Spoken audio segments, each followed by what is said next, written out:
জাতীয় থেকে আন্তর্জাতিক, প্রান্তিক জনপদ থেকে নগর, চারপাশে ঠিক কি ঘটছে এই মুহূর্তে তা নিয়ে আয়োজন এক হচ্ছে আর্থিক পুরো আয়োজনই আপনাদের সঙ্গে আছি আমি সোনালী সাহা।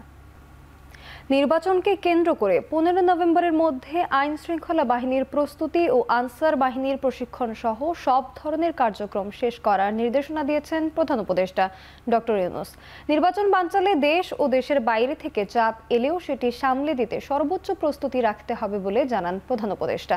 ত্রয়োদশ জাতীয় সংসদ নির্বাচন প্রস্তুতি নিয়ে বুধবার দুপুরে যমুনায় এক উচ্চ পর্যায়ের বৈঠকে তিনি এই নির্দেশনা দেন।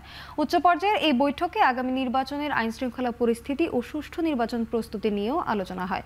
এ সময় নিরাপত্তা বাহিনীর সদস্যদের নির্বাচনের সময় পদায়নের ক্ষেত্রে সক্ষমদের খুঁজে বের করা ও নিজ এলাকায় পদায়ন না করার ব্যাপারে আলাপ হয়েছে। পদায়নের কাজ শুরু হবে 1 নভেম্বর থেকে। প্রেস সচিব জানান, প্রতি নির্বাচনে 50 থেকে 60 হাজার সামরিক বাহিনীর সদস্য কাজ করলেও এবার প্রায় 1 লাখ সদস্য মাঠে থাকবে। ফরেন সার্ভিস একাডেমিতে সংবাদ সম্মেলনে যমুনার বৈঠকে বিস্তারিত তুলে ধরেন প্রধান উপদেষ্টার প্রেস সচিব শফিকুল আলম।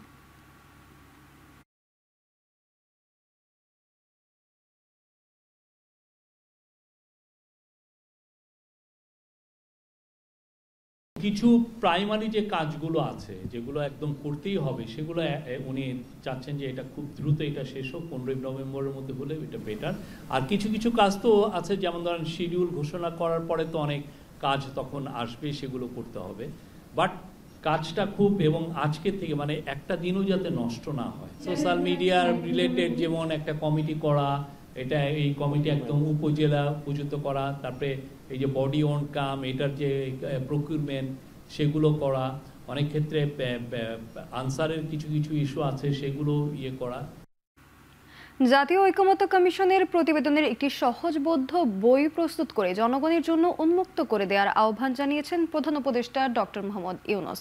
যমুনায় প্রধান উপদেষ্টার কাছে 8 খণ্ডের প্রতিবেদন হস্তান্তর করেন ঐকমত্য কমিশনের সদস্যরা। প্রতিবেদনে ঐকমত্য কমিশনের সুপারিশ, সভা ও কার্যবিবরণীর বিস্তারিত রয়েছে।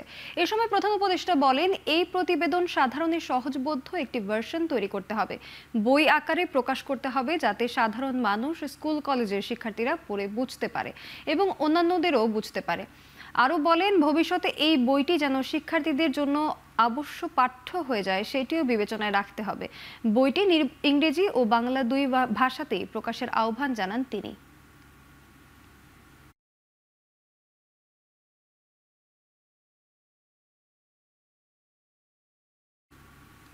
জুলাই সনদে নোট অফ ডিসেন্টকে উপেক্ষা করে ঐকমত্য কমিশন প্রতারণা করেছে বলে মন্তব্য করেছেন বিএনপির মহাসচিব মির্জা ফখরুল ইসলাম আলমগীর। এটি সংশোধনীর দাবি জানান তিনি। বুধবার দুপুরে জাতীয় প্রেস ক্লাবে আয়োজিত অনুষ্ঠানে তিনি বলেন, কমিশনারের পক্ষ থেকে বিএনপিকে নোট অফ ডিসেন্ট বা ভিন্ন মত দেওয়ার সুযোগের প্রতিশ্রুতি দেয়া হলেও তা এড়িয়ে যাওয়া হয়েছে। এটা জনগণের সঙ্গে প্রতারণা, রাজনৈতিক দলগুলোর সঙ্গে প্রতারণা। নির্বাচনই এখন সকল সমস্যার একমাত্র সমাধান বলে মন্তব্য করেন তিনি।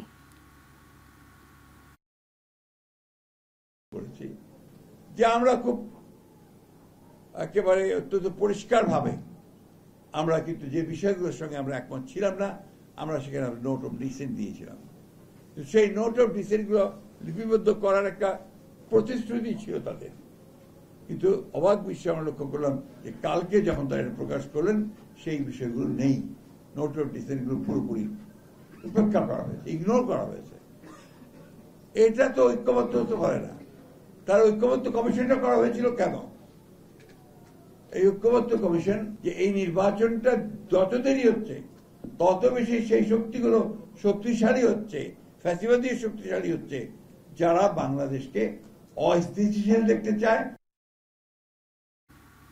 জুলাই সনদ বাস্তবায়ন নিয়ে জাতীয় ঐকমত্য কমিশন একটি দলের হয়ে সুপারিশ করেছে বলে মন্তব্য করেছেন বিএনপির স্থায়ী কমিটির সদস্য সালাউদ্দিন আহমেদ। এর মাধ্যমে জাতির মধ্যে বিভক্তি তৈরি হবে বলেও মন্তব্য করেন তিনি। গুলশানে বিভিন্ন দেশের কূটনৈতিকদের সাথে গণতান্ত্রিক রূপান্তরে বাংলাদেশ বিষয়ক এক সেমিনারে তিনি বলেন, ঐকমত্য কমিশনের সুপারিশে বিএনপি হতাশ। এতদিন আমরা মনে করতাম জাতীয় ঐকমত্য কমিশন রেফারির ভূমিকা পালন করছে বা ফ্যাসিলিটেটরের ভূমিকা পালন করছে। কালকে যে সুপারিশ তারা সরকারের কাছে প্রদান করেছে তার মধ্যে অবশ্য একজন দস্তখতকারী মাননীয় প্রধান উপদেষ্টাও বটে। ঐকমত্য কমিশনের সাথে আলোচনার সময় মনে হয়েছে ঐকমত্য কমিশন, সরকার এবং আরো 2-3টি দল তারা বোধহয় এক পক্ষ, আমি বিপক্ষেই খেলছিলাম মনে হয়। তো সেই হিসেবে জাতির পক্ষেই আমি দায়িত্ব পালন করার আমরা চেষ্টা করেছি। যার উপরে গণভোট হবে জুলাই জাতীয় সনদ যেটা স্বাক্ষরিত হয়েছে, সেটা তো এই সনদে নাই, সেটা গতকালকে সুপারিশের মধ্যে নাই। আছে হলো যে সমস্ত প্রস্তাব ঐকমত্য কমিশন এবং 2-1টি দল দিয়েছিল, সেই প্রস্তাবগুলো যেন ওনারা সরাসরি ওই আদেশের মধ্যে, খসড়া আদেশের মধ্যে তারা অন্তর্ভুক্ত করলো তফসিল হিসাবে। জাতীয় নির্বাচন কোনো কারণে না হলেও জুলাই সনদ একটি গুরুত্বপূর্ণ দলিল, তাই সবার আগে এটি বাস্তবায়ন হতে হবে বলে মন্তব্য করেছেন জামায়াতে ইসলামীর নায়েবে আমির ডাক্তার সৈয়দ আব্দুল্লাহ মোহাম্মদ তাহের। বুধবার মগবাজারের কেন্দ্রীয় কার্যালয়ে দলটির নেতৃবৃন্দের সঙ্গে কমনওয়েলথের ইলেকটোরাল সাপোর্ট শাখা ও উপদেষ্টা এবং প্রি ইলেকশন অ্যাসেসমেন্টের প্রধান লিনফোর্ড এন্ড্রুজের নেতৃত্বে বাংলাদেশ সফররত প্রতিনিধি দলের বৈঠক শেষে তিনি এ মন্তব্য করেন। এ সময় তিনি আরও বলেন, জাতীয় নির্বাচনের আগেই গণভোট হওয়া যথার্থ। গণভোটের সাথে উচ্চকক্ষে পিআরের বিষয় জড়িত, তাই নির্বাচনের আগে গণভোটের মাধ্যমে এটিরও সমাধান হতে হবে। অনতিবিলম্বে ডেট ঘোষণা করে দিলেই গণভোটটা আলাদাভাবে হইতে পারবে। জুলাই সনদ তো একটা সংস্কার হবে, সুতরাং দুটাকে একসাথে জুড়ে দেওয়াটা এটা আমরা কোনোভাবেই সঠিক মনে করি না, এবং এটা জুলাই সনদকে অনিশ্চয়তার দিকে নিয়ে যেতে পারে। তো সেই জন্যই জুলাই সনদ জাতির জন্য পরিবর্তনের একটি দলিল। গণভোটের তারিখ ঘোষণা যতই বিলম্বিত হবে, জাতীয় নির্বাচন নিয়ে সংকট ততই ঘনীভূত হবে বলে মন্তব্য করেছেন জামায়াতে ইসলামীর সেক্রেটারি জেনারেল মিয়া গোলাম পরওয়ার। বুধবার দুপুরে আন্দোলনরত 8 দলের যৌথ সংবাদ সম্মেলনে নভেম্বরেই গণভোটের দাবি করেন তিনি। দলগুলোর পক্ষ থেকে লিখিত বক্তব্যে ইসলামী আন্দোলনের মহাসচিব ইউনুস আহমদ বলেন, গণপ্রতিনিধিত্ব আদেশের কিছু বিষয় পরিবর্তনের চেষ্টা করছে একটি দল। এই অপচেষ্টা রুখে দেওয়ার ঘোষণা তাদের। জানান, নভেম্বরে গণভোট ও জুলাই সনদের ভিত্তিতে আগামী নির্বাচন সম্পন্ন করতে বৃহস্পতিবার ইসির কাছে স্মারকলিপি দেবে 8 দল। আগামী 3 নভেম্বর আরও বড় কর্মসূচি ঘোষণা করা হবে বলে জানানো হয় সংবাদ সম্মেলনে।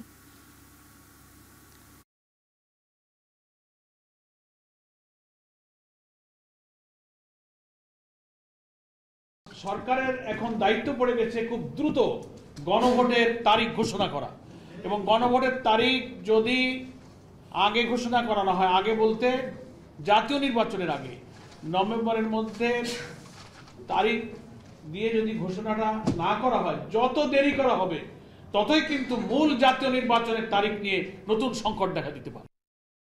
ফেব্রুয়ারিতে নির্বাচন হতে হলে আগে জুলাই সনদের বিষয়গুলো চূড়ান্ত করতে হবে বলে মন্তব্য করেছেন এনসিপির আহ্বায়ক নাহিদ ইসলাম।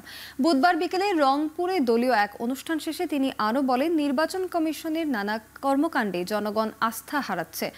রংপুর বিভাগের 8 জেলা ও একটি মহানগর আহ্বায়ক কমিটি গঠনের লক্ষ্যে পদপ্রত্যাশীদের সঙ্গে মতবিনিময় শেষে নাহিদ আরও জানান, জুলাই সনদ বাস্তবায়নের প্রক্রিয়া চূড়ান্ত হয়ে সরকারের সাড়া পেলে সনদে স্বাক্ষর করবে দলটি। বক্তব্যে নির্বাচন কমিশনের সমালোচনা করে কমিশনের উপর জনগণ আস্থা হারাচ্ছে বলেও অভিযোগ করেন নাহিদ ইসলাম। হুঁশিয়ারি দেন, ফেব্রুয়ারিতে নির্বাচন হতে হলে জুলাই সনদের বিষয়গুলো চূড়ান্ত করতে হবে। প্রথম প্রস্তাবটিকে আমরা সমর্থন দিচ্ছি, এবং প্রথম প্রস্তাবটি যাতে সরকার দ্রুত এই আদেশ জারি করার ব্যবস্থা করে, এইটা আমাদের জোর দাবি থাকবে। এবং সরকারের জায়গা থেকে রেসপন্স আসলেই, সরকার এটা জারি করার বিষয়ে তাদের বক্তব্য আসলে আমরা তখন স্বাক্ষরের বিষয়ে আমাদের সিদ্ধান্ত তখন আমরা জানাবো। জুলাই সনদ এবং এরপরে বিচারের রোডম্যাপ আমরা বলে আসছি যে জুলাই গণহত্যার বিচার, এই বিচারের একটা রোডম্যাপ সরকারকে অবশ্যই নির্বাচনের আগে দিতে হবে, এবং নির্বাচনের জন্য যে লেভেল প্লেইং ফিল্ড, নির্বাচন কমিশনকে আমরা বলে আসছি এটা পুনর্গঠন প্রয়োজন। জুলাই সনদ বাস্তবায়নের আইনি ভিত্তিসম্পন্ন আদেশের খসড়া সরকার গঠন করলে সনদে এনসিপির স্বাক্ষরের ব্যাপারে অগ্রগতি তৈরি হবে বলে মন্তব্য করেছেন দলটির মুখ্য সমন্বয়ক নাসির উদ্দিন পাটোয়ারি। বাংলা মোটর জাতীয় নাগরিক পার্টির কার্যালয়ে সংবাদ সম্মেলনে এই মন্তব্য করেন তিনি। এ সময় জুলাই সনদ বাস্তবায়ন নিয়ে ঐকমত্য কমিশনের ঐকান্তিক প্রচেষ্টাকে সাধুবাদ জানান তিনি। ঐকমত্য কমিশনে আলোচনা হয়েছে, নোট অফ ডিসেন্ট সহ পাস হয়েছে, কিন্তু একটা সিদ্ধান্ত আকারে কিন্তু বোর্ডের মধ্যে যেতে হবে, হ্যাঁ বা না ভোটে। তো সেই জন্য আমরা মনে করি ঐকমত্য কমিশন এনসিপির কথাকেও তারা প্রাধান্য দেয়নি, কারণ আমাদেরও নোট অফ ডিসেন্ট ছিল, জামায়াতেরও নোট অফ ডিসেন্ট ছিল, বিএনপিরও নোট অফ ডিসেন্ট ছিল। তাহলে কারোই তো তারা নোট অফ ডিসেন্ট নেয় না, আর আমরা কি বসে আছি যে আমাদের নোট অফ ডিসেন্ট নেয় নাই? এজন্য তারা প্রস্তাবনায় প্রাধান্য দিয়েছে জনগণকে, আর গণ অভ্যুত্থানটা জনগণ করেছে। ফলত দলগুলো যতই নিজেদের মধ্যে মারামারি করুক, লাভ নেই। গণভোট এবং জাতীয় নির্বাচন আলাদাভাবে করার বাস্তবতা নেই বলে মন্তব্য করেছেন গণ অধিকার পরিষদের সভাপতি নুরুল হক নূর। নির্বাচন কমিশনের সাথে বৈঠক শেষে এসব কথা বলেন তিনি। বলেন, প্রতীক নিয়ে ইসিকে বিতর্কিত করা কোনো রাজনৈতিক দলেরই উচিত নয়। বুধবার বিকেলে 4:30টার দিকে ইসিতে আসে গণ অধিকার পরিষদের 7 সদস্যের প্রতিনিধি দল। প্রায় 1 ঘন্টার বৈঠকে উপস্থিত ছিলেন সিইসি সহ অন্য কমিশনাররা। অন্তর্বর্তী সরকারের কোনো উপদেষ্টা যাতে আগামী নির্বাচনে অংশ নিতে না পারে এমন বিধান প্রণয়নে কমিশনের কাছে আহ্বান জানায় গণ অধিকার পরিষদ। ব্যয়বহুল হলেও প্রতীক কেন্দ্রে সিসি ক্যামেরা স্থাপনের দাবি জানিয়েছে দলটি। নুরুল হক নূর বলেন, সাংবাদিকদের দায়িত্ব পালনের ক্ষেত্রে বিধি নিষেধ দেওয়া যাবে না। বলেন, জোটভুক্ত হলে দলীয় প্রতীকেই নির্বাচন করতে হবে। এমন বিধানকে গণ অধিকার পরিষদ ইতিবাচক হিসেবেই দেখছে।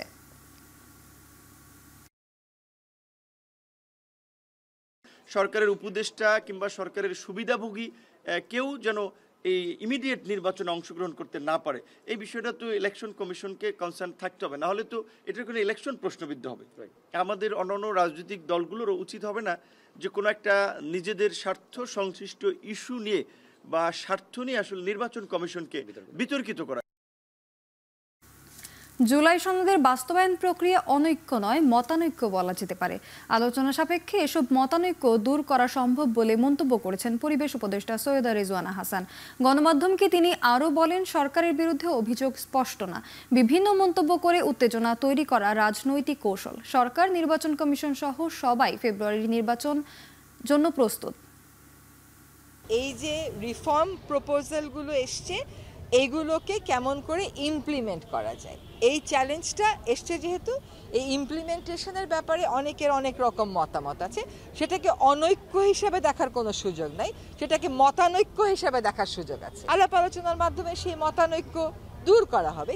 একেবারেই স্পষ্ট করতে চাই যে আমাদের বিরুদ্ধে অভিযোগগুলো স্পষ্ট না, এগুলো আসলে কিছু কিছু কথা বলে হয়তো একটা রাজনৈতিক উত্তেজনা বুঝিয়ে রাখা, হয়তো এটা একটা রাজনৈতিক কৌশল। আমরা আমাদের কমিটমেন্টের জায়গা থেকে এটা স্পষ্ট করতে চাই যে ফেব্রুয়ারিতে নির্বাচনের পথেই সরকার এগোচ্ছে। 1 নভেম্বর থেকে একজন ব্যক্তি 10টির বেশি সিম রাখতে পারবেন না। মোবাইল অপারেটরদেরকে এমন নির্দেশনা দিয়েছে বিটিআরসি। আর 16 ডিসেম্বর থেকে অবৈধ ও অনিবন্ধিত মোবাইল হ্যান্ডসেট স্বয়ংক্রিয়ভাবে বন্ধ করা হবে। অবৈধভাবে আমদানি ও ব্যবহৃত মোবাইল হ্যান্ডসেটের কারণে নিরাপত্তা ঝুঁকির পাশাপাশি সরকার 500 কোটি টাকার রাজস্ব হারাচ্ছে। আগামী 16 ডিসেম্বর থেকে দেশে অবৈধ মোবাইল সেট বন্ধে বিটিআরসির তত্ত্বাবধানে ন্যাশনাল ইকুইপমেন্ট আইডেন্টিটি রেজিস্টার বা NEI উদ্বোধন করা হবে, যেখানে দেশের সব মোবাইল সেট নিবন্ধিত হয়ে যাবে। বুধবার সংবাদ সম্মেলনে এই ঘোষণা দেন প্রধান উপদেষ্টা ডাক, টেলিযোগাযোগ ও তথ্য প্রযুক্তি মন্ত্রণালয় বিষয়ক বিশেষ সহকারী জনাব ফয়েজ আহমেদ তৈয়ব। সংবাদ সম্মেলনে বিটিআরসি চেয়ারম্যান জানান, 1 নভেম্বর থেকে 10টার বেশি সিম থাকলে তা বন্ধ করা হবে। এছাড়া NEIR এর মাধ্যমে অবৈধভাবে আমদানি করা বা চুরি হওয়া মোবাইল ফোন নেটওয়ার্ক থেকে বিচ্ছিন্ন করা হবে। সেই জুলাইয়ের 1 তারিখে যখন ঘোষণা দিয়েছে, আমরা তখন বলেছি যে তখন থেকে 10টার বেশি আর কোনো রেজিস্ট্রেশন হবে না। তো 10টার বেশি যে রাখা যাবে না বা রেজিস্ট্রেশন হবে না, এটা কিন্তু জুলাই থেকে কার্যকরী হয়েছে। হাওয়েভার, যাদের নামে 10টার বেশি ছিল তারা তো ডিঅ্যাক্টিভেট করতে হবে। এই ডিঅ্যাক্টিভেশনের জন্য আমরা প্রায় 5-6 মাসের একটা প্রসেসের মধ্যে দিয়ে যাচ্ছি। এর মধ্যে ভলান্টারি ডিঅ্যাক্টিভেশনের জন্য সময় দেওয়া হয়েছে 3 মাস। NEIR চালুর ফলে প্রতিটি মোবাইল ডিভাইস IMEI অনুযায়ী নিবন্ধিত থাকবে। যে কোনো অচিহ্নিত বা অবৈধ ফোন ব্যবহার করে একাধিক সিম চালানো তখন কঠিন হয়ে পড়বে বা কিছু পর্যায়ে গিয়ে সম্ভব হবে না। এতে করে মোবাইল ফাইন্যান্সিয়াল সার্ভিস সংক্রান্ত যেই ঝুঁকি এবং অনিরাপত্তা, সিম ক্লোনিং, ভুয়া অ্যাকাউন্ট কিংবা EKYC, অসম্পূর্ণ EKYC অথবা জালিয়াতিতে যে লেনদেনের ঘটনাগুলো এখন ঘটছে, সেগুলোতে একটা নিয়ন্ত্রণ প্রতিষ্ঠা করা সহজ হবে। যারা সমাজে চাঁদাবাজি করে মানুষের মনে আতঙ্ক তৈরি করে, নদীর বালি বা অন্যের জমি দখল করে, তারা বিএনপির সদস্য হতে পারবে না বলে মন্তব্য করেছেন বিএনপির সিনিয়র যুগ্ম মহাসচিব অ্যাডভোকেট রুহুল কবির রিজভী। দুপুরে নরসিংদীর মাধবদীতে হেরিটেজ রিসোর্টের হলরুমে এক অনুষ্ঠানে তিনি একথা বলেন। দণ্ডবিধিতে অপরাধী যারা সমাজে চাঁদাবাজি করে, যারা সমাজের মধ্যে মানুষের আতঙ্ক তৈরি করে, যারা নদীর বালি দখল করে, যারা অন্যের জমি দখল করে, তারা বিএনপির সদস্য হতে পারবে না। নির্বাচন সামনে রেখে জামায়াতে ইসলামীর সামাজিক কর্ম ছড়িয়ে দিতে কেন্দ্রভিত্তিক আইটি সেল গঠনের নির্দেশ দিয়েছেন দলটির সেক্রেটারি জেনারেল মিয়া গোলাম পরওয়ার। সন্ধ্যায় কাকরাইলী ডিপ্লোমা ইঞ্জিনিয়ার্স ইনস্টিটিউটে আয়োজিত ঢাকাস্থ লক্ষ্মীপুর জেলা ফোরামের প্রীতি সমাবেশে এই নির্দেশনা দেন তিনি। বলেন, প্রতি সপ্তাহে ভোটার সমাবেশ করে জামায়াত ক্ষমতায় গেলে কি কি করবে সেই স্বপ্ন দেখাতে হবে মানুষকে। একই সাথে সামাজিক মাধ্যমেও দাঁড়িপাল্লা প্রতীকে ভোট চেয়ে সরব থাকার পরামর্শও দেন তিনি। আরও বলেন, ভোটার তালিকা দেখে বাড়ি বাড়ি গিয়ে ভোট চাইতে হবে।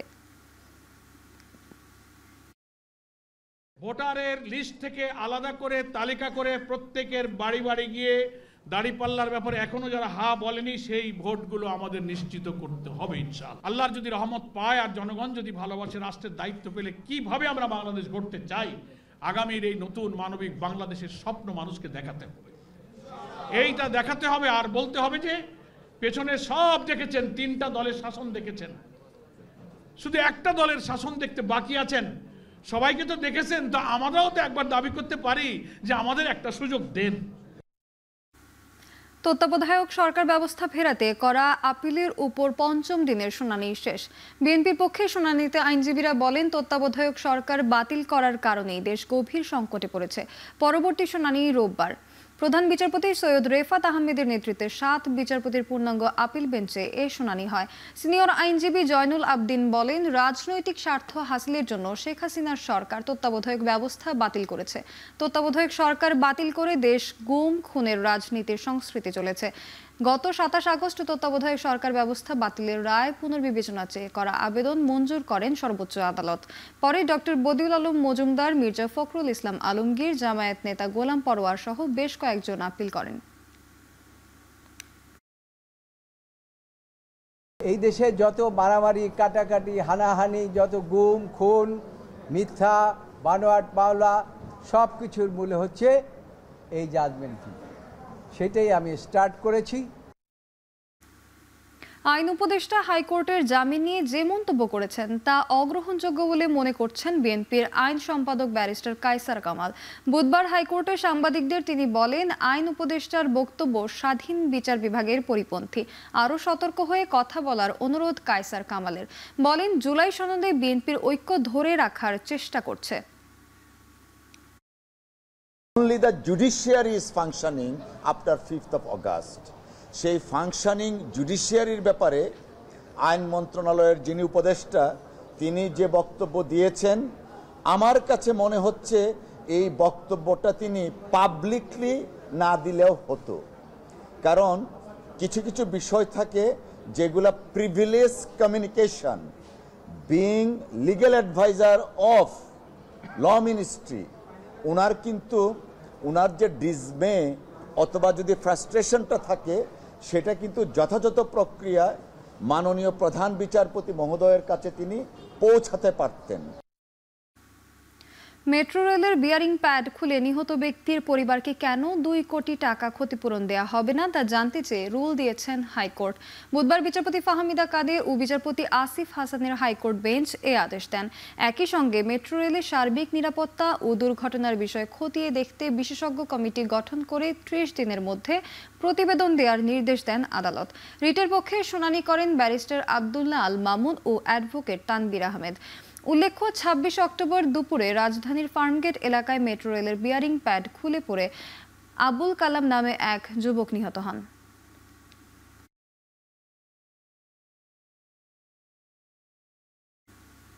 বুড়িগঙ্গা পরিষ্কার করতে মন্ত্রণালয়গুলোকে বারবার অনুরোধ করেও কাঙ্ক্ষিত সাড়া মেলেনি বলে মন্তব্য করেছেন নৌপরিবহন উপদেষ্টা এম সাখাওয়াত হোসেন। বুধবার সকালে ব্লু ইকোনমি নিয়ে আয়োজিত সেমিনারে এই মন্তব্য করেন তিনি। এ সময় তিনি আরও বলেন, সব কাজ কাগজ কলমে সক্ষমতা থাকা সত্ত্বেও বাস্তবে কোনো কাজ হচ্ছে না।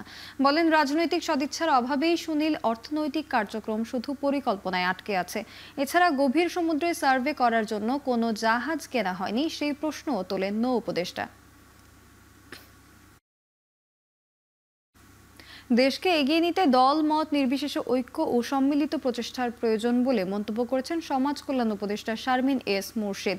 রাজধানীর বিশ্ব সাহিত্য কেন্দ্রে গণমাধ্যমের জুলাই আত্মদান স্মারক গ্রন্থের মোড়ক উন্মোচন অনুষ্ঠানে এ কথা বলেন তিনি।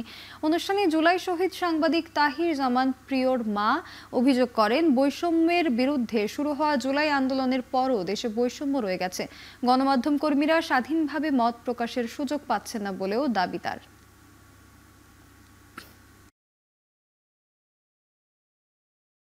প্রতিটি যুদ্ধের পরে একটি যুদ্ধ বিধ্বস্ত দেশ, যেখানে কাঠামো ভেঙে যায়, যেখানে ব্যবস্থা ভেঙে যায়, সেখানে নির্মাণের কাজটা তখনই গড়ে ওঠে না।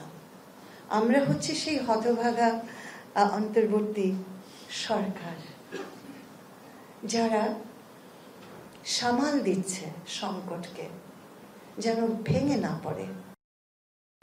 ক্রেডিট কার্ডের মাধ্যমে 106 কোটি টাকারও বেশি অর্থ পাচারের অভিযোগ প্রমাণিত হওয়ায় এবার ন্যাশনাল ব্যাংকের 2 পরিচালক রণহক ও রিক হক শিকদারের বিরুদ্ধে 2 মামলায় চার্জশিট দিয়েছে দুদক। আসামি করা হয়েছে 24 জনকে। সেগুনবাগিচায় দুদক কার্যালয়ে ব্রিফিংয়ে মহাপরিচালক বলেন, বাংলাদেশ ব্যাংকের নিয়ম তোয়াক্কা না করে এই টাকা পাচার করে আসামিরা। দুদকের তদন্তে উঠে আসে, বিদেশে থাকা অবস্থায় ক্রেডিট কার্ডের টাকা পরিশোধের জন্য ন্যাশনাল ব্যাংক থেকে এই টাকা ঋণ নেয় তারা। পরবর্তীতে সেই টাকা আত্মসাৎ করে আসামিরা। এদিন 30 কোটি টাকা আত্মসাতের অভিযোগে ওজোপাডিকোর সাবেক এমডি শফিক উদ্দিন, কোম্পানি সচিব আব্দুল মোতালেব সহ 3 জনের বিরুদ্ধে চার্জশিট দিয়েছে সংস্থাটি। এছাড়া অবৈধ সম্পদ অর্জনের অভিযোগে ডিপিডিসি তত্ত্বাবধায়ক প্রকৌশল আব্দুর রাজ্জাককে তলব করেছে দুদক। 2017 হতে 2021 পর্যন্ত 5 বছরে লিমিটের অতিরিক্ত 26,22,499 মার্কিন ডলার ব্যয় করে পরবর্তীতে বাংলাদেশ হতে বিদেশে অর্থ পাচার করে তা দিয়ে উক্ত ক্রেডিট কার্ড সমূহে ঋণ পরিশোধ পূর্বক পাচারকৃত অর্থ হস্তান্তর, স্থানান্তর, রূপান্তর এবং গোপনকরণের মাধ্যমে বৈধতা দানের চেষ্টা করায় এজাহার নামীয় আসামি সহ তদন্তে আগত মোট 12 জন আসামির বিরুদ্ধে অপরাধ প্রমাণিত হয়। এই 12 জন আসামির বিরুদ্ধে চার্জশিট দাখিলের সিদ্ধান্ত গৃহীত হয়েছে। ইবতেদায়ী মাদ্রাসার শিক্ষা কার্যক্রম জাতীয়করণের দাবিতে প্রেসক্লাব থেকে সচিবালয় অভিমুখে ভুখা মিছিল করেছেন শিক্ষকরা। তবে জলকামান, সাউন্ড গ্রেনেড ও লাঠিচার্জ করে তাদের ছত্রভঙ্গ করেছে পুলিশ। এতে বেশ কয়েকজন শিক্ষক আহত হয়েছেন। বুধবার দুপুরে প্রেসক্লাবের সামনে থেকে সচিবালয় অভিমুখে যাত্রা করেন ইবতেদায়ী মাদ্রাসার শিক্ষকরা। পুলিশ প্রথমে তাদের বাধা দেয়। বাধা উপেক্ষা করে সামনে যেতে চাইলে লাঠিচার্জ করে সরিয়ে দেওয়া হয়। এরপর কয়েকটি সাউন্ড গ্রেনেড ব্যবহার করে পুলিশ। বেশ কয়েকজন শিক্ষক আহত হন। পরে শিক্ষকরা প্রেসক্লাবের সামনে অবস্থান করেন। পরিস্থিতি অল্প সময়ে নিয়ন্ত্রণে নেয় পুলিশ। রমনা বিভাগের পুলিশের উপকমিশনার মাসুদ আলম বলেন, শিক্ষকরা শান্তিপূর্ণ আন্দোলনে বাধা দেবে না পুলিশ, তবে সড়ক অবরোধ করে যানজট সৃষ্টি করলে ব্যবস্থা নেওয়া হবে।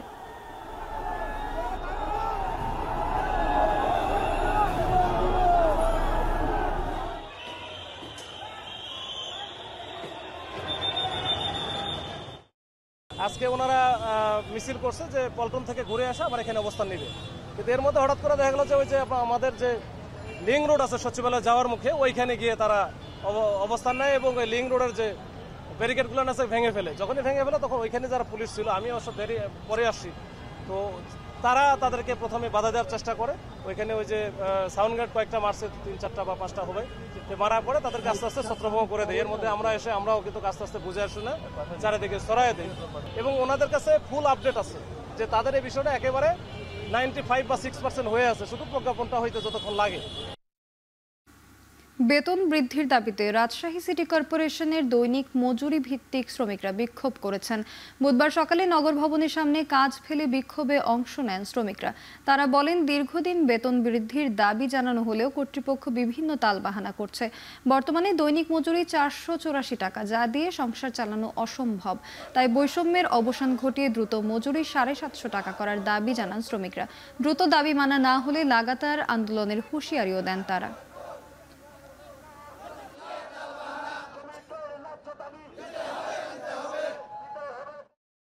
485 টাকা বেতনে 14,500 টাকা বেতন হয়।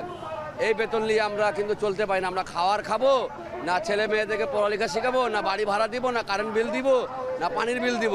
জুন মাসে যে বেতনটা বৃদ্ধি পেয়েছে 750, সেই টাকা জুলাই, আগস্ট, সেপ্টেম্বর, এই যে অক্টোবর শেষ, এই যে নভেম্বরের 5-6 তারিখে বেতন আমাদের হবে, এই বেতনের সঙ্গে এর বিল করে দিতে হবে। এটাই আমাদের দাবি। আজকে যদি আমাদের কর্মসূচি না বাস্তবায়ন করে তারা, তাহলে আজকে 30টা ওয়ার্ডে সিটি কর্পোরেশন থেকে লাইট আমরা 30টা ওয়ার্ডে লাইট বন্ধ করে দেব এবং লাগাতার আমাদের কর্মসূচি চলতে থাকবে। 5.5 ঘন্টা পর সিলেটের উসমানী আন্তর্জাতিক বিমানবন্দর থেকে 262 যাত্রী নিয়ে বিকল্প উড়োজাহাজে বিমান বাংলাদেশের 201 ফ্লাইটটি উড়াল দিয়েছে লন্ডনের উদ্দেশ্যে। বুধবার সকালে বোর্ডিং ব্রিজের ধাক্কায় উড়োজাহাজের ইঞ্জিন বডির ক্ষতি হওয়ায় লন্ডনগামী ফ্লাইট পরিবর্তন করে বিমান কর্তৃপক্ষ। বিমানবন্দরের পরিচালক হাফিজ আহমেদ জানান, সকাল 10:25 সিলেট থেকে 262 যাত্রী নিয়ে লন্ডনে বিমানের ফ্লাইট যাওয়ার কথা ছিল, কিন্তু অসাবধানতায় বোর্ডিং ব্রিজ সরানোর সময় ইঞ্জিন বডির সামনের অংশে ধাক্কা লাগে।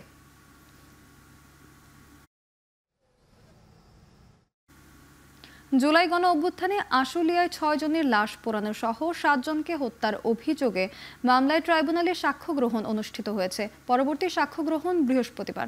বুধবার ট্রাইব্যুনালে 2 এর চেয়ারম্যান বিচারপতি নজরুল ইসলাম চৌধুরীর নেতৃত্বাধীন 3 সদস্যের প্যানেলে সাবেক এমপি সাইফুল ইসলাম সহ 16 জনের বিরুদ্ধে 20তম সাক্ষীর সাক্ষ্য ও জেরা শেষ হয়েছে। গত 5 আগস্ট আশুলিয়াতে সংগঠিত নৃশংসতার বর্ণনা তুলে ধরে আসামিদের সর্বোচ্চ শাস্তির দাবি করেন সাক্ষী। এই মামলায় গত 21 আগস্ট বিচার শুরুর আদেশ দেন ট্রাইব্যুনাল। মামলার মোট আসামি 16 জন, তাদের মধ্যে গ্রেপ্তার আছেন 8 জন। গ্রেপ্তার থাকাদের মাঝে শেখ আফজালুল হকের মধ্যেই 7 সাক্ষী হয়েছেন।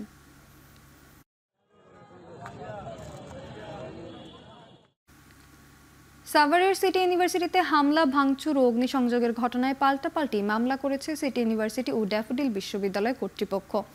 সাভারের সার্কেলের অতিরিক্ত পুলিশ সুপার মোহাম্মদ আসাদুজ্জামান জানান, উভয় পক্ষ থানায় পাল্টাপাল্টি অভিযোগ করেছে। আইনি প্রক্রিয়ায় তদন্ত সাপেক্ষে জড়িতদের বিরুদ্ধে ব্যবস্থা নেওয়া হবে। এর আগে গত রোববার সন্ধ্যায় তুচ্ছ ঘটনা নিয়ে 2 বিশ্ববিদ্যালয়ের শিক্ষার্থীদের মাঝে কথা কাটাকাটির জেরে সংঘর্ষ হয়। প্রায় 7 ঘন্টার সংঘর্ষে রণক্ষেত্রে পরিণত হয় সিটি ইউনিভার্সিটি ক্যাম্পাস। আহত হয় শতাধিক শিক্ষার্থী। সংঘর্ষের সময় ড্যাফোডিল বিশ্ববিদ্যালয়ের 11 জন শিক্ষার্থীকে আটকে রাখা হয়। পরে তাদের ড্যাফোডিল বিশ্ববিদ্যালয় কর্তৃপক্ষের কাছে হস্তান্তর করা হয়।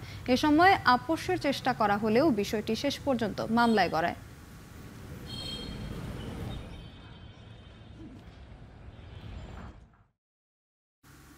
সচেতনতা বাড়ানোর লক্ষ্যে বিশ্ব স্ট্রোক দিবস পালন করেছে আসগর আলী হাসপাতাল। বুধবার এভরি মিনিট কাউন্টস প্রতিপাদ্যে হাসপাতালের নিউরো সায়েন্স বিভাগের কনসালটেন্টরা স্ট্রোকের লক্ষণ শনাক্তকরণ এবং দ্রুত পদক্ষেপ নেওয়ার উপর জোর দেন। স্ট্রোকের লক্ষণ পরিলক্ষিত হবার প্রথম 4 ঘন্টার মধ্যে স্ট্রোক রেডি হাসপাতালে রোগীর চিকিৎসা শুরু করা গেলে ঝুঁকি অনেকাংশে হ্রাস করা সম্ভব বলে জানান আলোচকরা।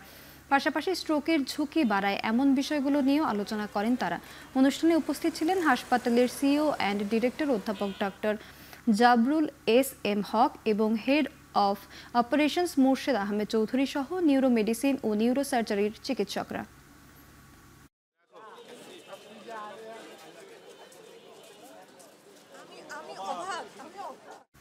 চট্টগ্রাম বন্দরের বর্ধিত ট্যারিফ নিয়ে করণীয় নির্ধারণে আগামী 15 দিনের মধ্যে কর্তৃপক্ষ বন্দর ব্যবহারকারী ও ব্যবসায়ীদের সঙ্গে বৈঠক করবে। নগরীর একটি কনভেনশন সেন্টারে বন্দরের বর্ধিত ট্যারিফ নিয়ে মতবিনিময় সভায় এই কথা জানান চট্টগ্রাম পোর্ট ইউজার ফোরামের আহ্বায়ক আমির হুমায়ুন মাহমুদ চৌধুরী। আলোচনার মাধ্যমে যৌক্তিক ও বাস্তবসম্মত ট্যারিফ ঠিক করা হবে বলে জানান তিনি। বক্তারা বলেন, ট্যারিফ 41% বেড়েছে, প্রচার করলেও কোনো ক্ষেত্রে 300% বেড়েছে। সভায় চেম্বার নির্বাচনে অংশগ্রহণকারী ইউনাইটেড বিজনেস ফোরামের প্যানেলের সদস্যদের পরিচয় করিয়ে দেওয়া হয়।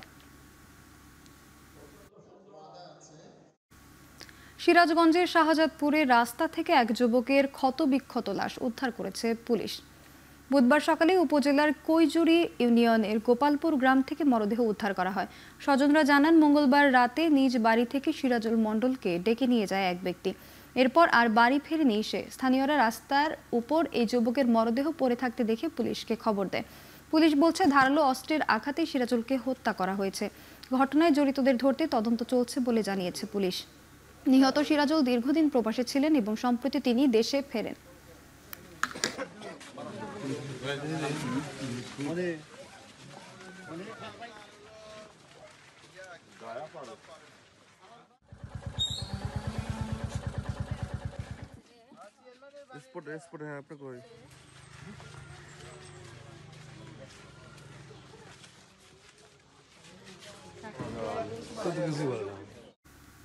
আশুলিয়ায় ভাড়া বাসা থেকে এক শ্রীলঙ্কান নাগরিকের ঝুলন্ত মরদেহ উদ্ধার করেছে পুলিশ। তিনি আত্মহত্যা করেছেন বলে প্রাথমিকভাবে ধারণা করছে পুলিশ। বুধবার বিকেলে আশুলিয়ায় নবীনগরের এক আবাসিক এলাকায় ভাড়া ফ্ল্যাট থেকে সানাত সুজিবা নামে ওই ব্যক্তির মরদেহ উদ্ধার করা হয়।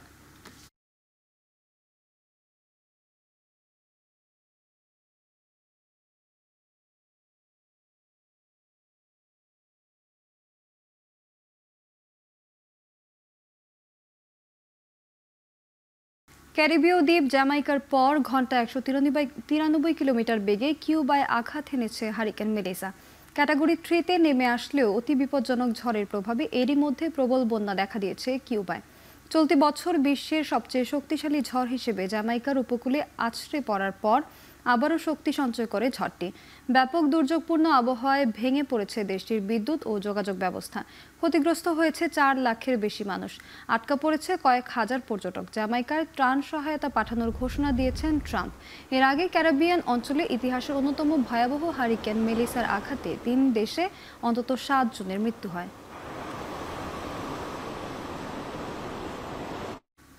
ভারতের অন্ধ্রপ্রদেশে ঘূর্ণিঝড় মন্থার আঘাতে মৃতের সংখ্যা বেড়ে দাঁড়িয়েছে অন্তত 2 জনে। মঙ্গলবার রাতে অন্ধ্রপ্রদেশের উপকূলে তাণ্ডব চালানোর পর বুধবার শক্তি কিছুটা কমে গভীর নিম্নচাপে পরিণত হয়েছে ঘূর্ণিঝড় মন্থা। আগামী কয়েক ঘন্টায় এটি আরও উত্তর এবং উত্তর পশ্চিম দিকে অগ্রসর হবে বলে জানিয়েছে আবহাওয়া অফিস। প্রাথমিক হিসেব অনুযায়ী ঘূর্ণিঝড় মন্থার আঘাতে অন্ধ্রপ্রদেশে প্রায় 1.5 লাখ হেক্টর জমির ফসল ও বাগান ক্ষতিগ্রস্ত হয়েছে। মন্থার প্রভাবে তেলেঙ্গানা, উড়িষ্যা, ঝাড়খণ্ডে থেমে থেমে হচ্ছে বৃষ্টি।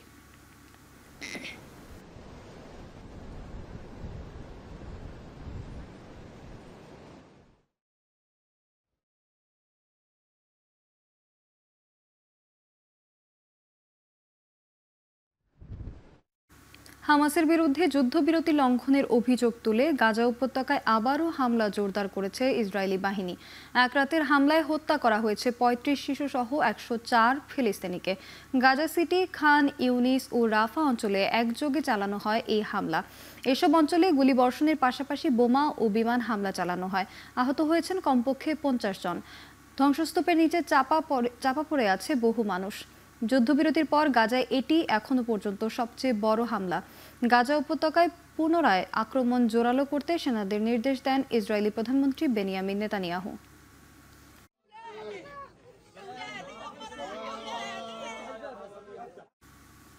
ব্রাজিলের রিও ডি জেনিরো শহরে অপরাধ চক্রের বিরুদ্ধে পুলিশের বিশেষ অভিযানে নিহত বেড়ে 132 জনে দাঁড়িয়েছে। নিহতদের মধ্যে বেশ কয়েকজন পুলিশ কর্মকর্তাও আছেন। আগামী 10 থেকে 21 নভেম্বর পর্যন্ত রিও ডি জেনিরোতে অনুষ্ঠিত হবে শীর্ষ জলবায়ু সম্মেলন COP30। সংঘবদ্ধ অপরাধ দমনের লক্ষ্যে আইনশৃঙ্খলা বাহিনীর প্রায় 2500 সদস্য অভিযানে অংশ নেয়। শহরের গভর্নর জানান, অভিযানে অবৈধ অস্ত্রের পাশাপাশি জব্দ করা হয়েছে বিপুল পরিমাণ মাদক। রিও ডি জেনিরোর ইতিহাসের সবচেয়ে বড় অভিযান এটি। 2016 সালের অলিম্পিক, 2024 সালের G20 ও ব্রিক্সের মতো বড় বড় সম্মেলনের আগে রিও ডি জেনিরোতে অপরাধী গোষ্ঠীর বিরুদ্ধে এ ধরনের অভিযান পরিচালনা করেছিল শহর কর্তৃপক্ষ। মাদক বিরোধী অভিযানের অংশ হিসেবে প্রশান্ত মহাসাগরে মাদকবাহী 4টি জাহাজে অভিযান চালিয়েছে মার্কিন সেনাবাহিনী। এতে নিহত হয়েছে অন্তত 14 জন মাদক চোরাচালানকারী, আর একজনকে উদ্ধার করেছে মেক্সিকোর অনুসন্ধানকারীরা। স্থানীয় সময় সোমবার প্রেসিডেন্ট ডোনাল্ড ট্রাম্পের নির্দেশে এ অভিযান চালানো হয়। মার্কিন সেনাদের মাদক বিরোধী এ অভিযানের কথা জানিয়েছে দেশটির প্রতিরক্ষা মন্ত্রী পিট হেগসেথ।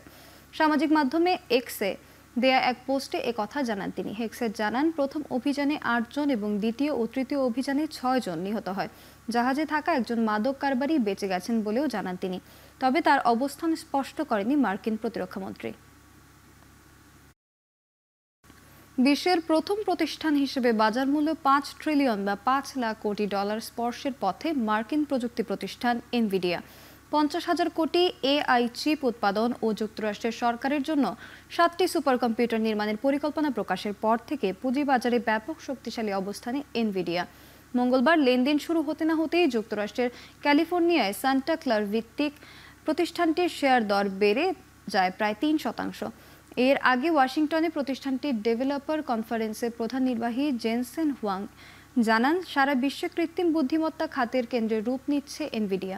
জানা যায়, আরেক মার্কিন প্রযুক্তি প্রতিষ্ঠান ওরাকলের সাথে যৌথভাবে নির্মিত একটি সুপার কম্পিউটারে যুক্ত হবে এনভিডিয়ার 1 লাখ ব্ল্যাকওয়েল চিপ। এর আগে বাজার মূল্য বিশ্বের শীর্ষ প্রতিষ্ঠান হিসেবে 4 লাখ কোটি ডলারের মাইলফলক প্রথম স্পর্শ করে অ্যাপল ও মাইক্রোসফট।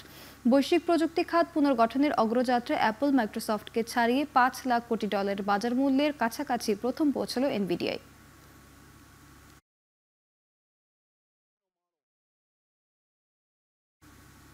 প্রথমবারের মতো পাকিস্তানে পৌঁছালো যুক্তরাষ্ট্র থেকে যাওয়া অপরিশোধিত তেলের চালান। স্থানীয় সময় বুধবার তেলবাহী জাহাজটি বন্দরের নোঙর করেছে। এর মধ্য দিয়ে মার্কিন কোম্পানি ভিটল থেকে 1 মিলিয়ন ব্যারেল অপরিশোধিত তেল আমদানি করল পাকিস্তানের বৃহত্তম জ্বালানি তেল রিফাইনারি প্রতিষ্ঠান সিনার্জিকো। বেলুচিস্তানের উপকূলে অবস্থিত সিনার্জিকোর সিঙ্গেল পয়েন্ট মুরিং বন্দরে জাহাজটি নোঙর করেছে। এই তেল বাণিজ্য ওয়াশিংটন ইসলামাবাদের সম্পর্কে মাইলফলক হয়ে থাকবে বলে মনে করছে সিনার্জিকো। এরপর দ্বিতীয় চালানটি নভেম্বরের মাঝামাঝিতে এবং 2026 সালের জানুয়ারিতে তৃতীয় চালান পৌঁছানোর কথা রয়েছে। অপরিশোধিত তেলের মোট 3টি চালানে যুক্তরাষ্ট্রের সাথে পাকিস্তানের বাণিজ্য ভারসাম্য প্রায় $200 মিলিয়ন উন্নীত হবে বলে আশা আমদানিকারকদের।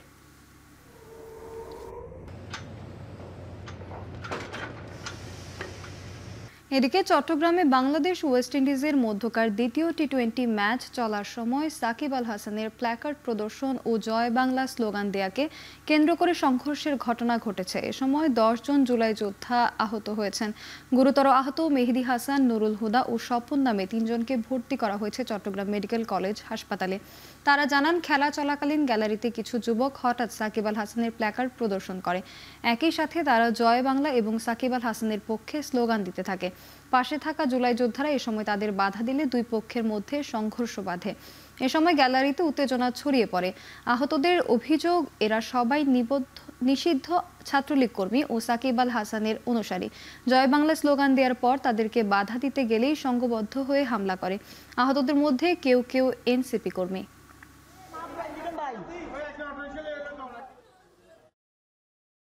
টি শার্টের মধ্যে আবার I love Sakibul Hasan, missing you Sakibul Hasan লেখে আবার প্রদর্শন করার পরবর্তীতে আবার ওই যে দর্শক যারা প্রতিবাদ করছিল তারা আবার প্রতিবাদ করে, আমরাও প্রতিবাদ করি। জয় বাংলা স্লোগান দেওয়ার পর আশেপাশে যারা ছিল দর্শক এবং আমাদের জুলাই যোদ্ধারা যাই ওদেরকে বলে যে কি জয় বাংলা স্লোগান না দেওয়ার জন্য, এবং তারা আমাদের উপর ক্ষুব্ধ হয়ে আরও মানে ওরা সংঘবদ্ধ হয়ে আমাদের উপর হামলা চালায়।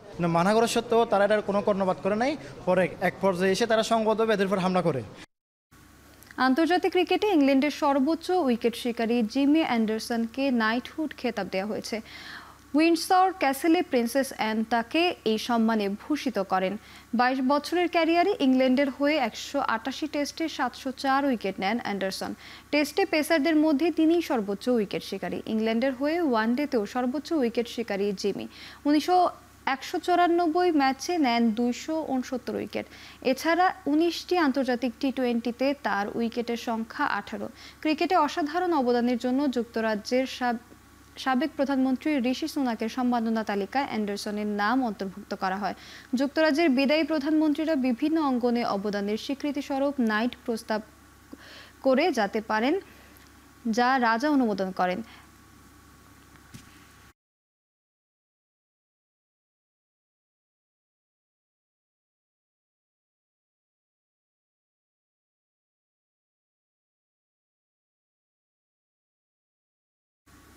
নভেম্বরে বাংলাদেশে হচ্ছে না মায়ানমার বনাম আফগানিস্তানের মধ্যকার আন্তর্জাতিক প্রীতি ম্যাচ। সেই সঙ্গে স্থগিত হয়েছে আফগানিস্তানের বিপক্ষে বাংলাদেশের ম্যাচও। জাতীয় দলের ম্যানেজার আমির খান নিশ্চিত করেছেন এই তথ্য। তবে আফগানদের না পেলেও অন্য দেশের বিপক্ষে ম্যাচ আয়োজনের চেষ্টা করছে বাফুফে। যে এই ম্যাচটা হচ্ছে না, কিন্তু কিছু কথা যেমন হচ্ছে যে এখান থেকে সরিয়ে নিয়েছে বা এটা, আমার যতটুকু আমরা জেনেছি যে কি কারণে সরিয়েছে মায়ানমার বা এটা, ওরা একটা প্রস্তাব রেখেছে ওরা এই উইন্ডোতে খেলবে না। নেপালের সাথে আমরা কনফার্ম করেছি এখন পর্যন্ত, এবং এটার যে যতটুকু পেপার ওয়ার্কস বলেন ভার্বালি তো কত হয়ে গেছে, পেপার ওয়ার্কসে আমি যদি বলি এটা এখন 98% হয়েছে, 2% বাকি আছে।